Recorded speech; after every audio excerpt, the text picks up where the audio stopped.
Bonsoir. Donc, en matière de promotion de la femme, Marie-Élise Gbédo, qu'est-ce qui a évolué dans votre pays, le Bénin? Je dirais sans sourciller que rien n'a évolué.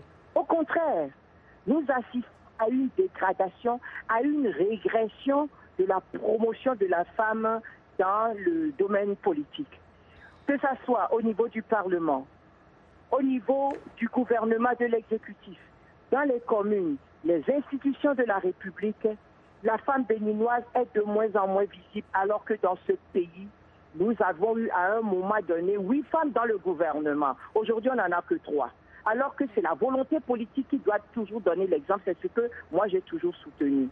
Avec la conférence de Beijing, la lutte que nous avons faite à l'époque, avec la conférence nationale des forces de la nation qui a eu et qui nous a sorti la Constitution, qui a dit en son article 26 que l'homme et la femme sont égaux en droit.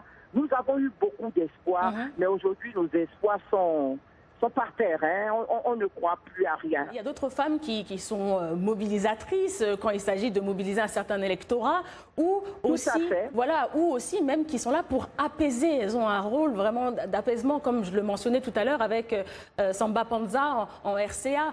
Mais pourquoi justement ces femmes-là sont cantonnées dans ces rôles très spécifiques? Mais je pense que c'est culturel.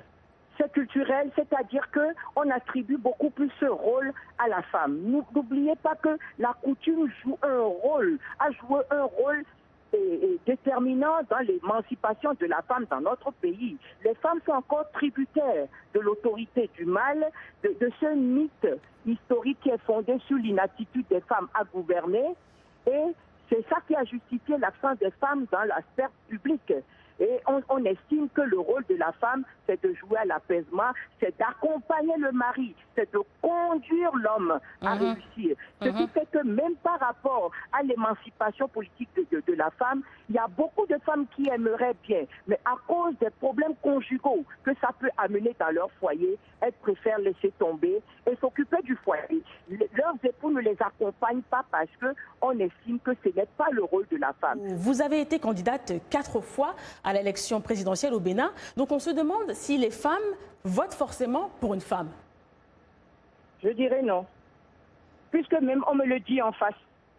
Les femmes elles-mêmes n'y croient pas. Même les femmes intellectuelles, elles n'y croient pas. Mais quelle est la raison selon vous? Mais oui, c'est-à-dire que je crois que malheureusement, l'éducation nous a formatés. Et beaucoup de femmes ne croient pas en elles. Et du coup, on ne croit pas en moi. Moi, combien de fois on m'a pas dit, qu'est-ce que tu vas chercher dans ça?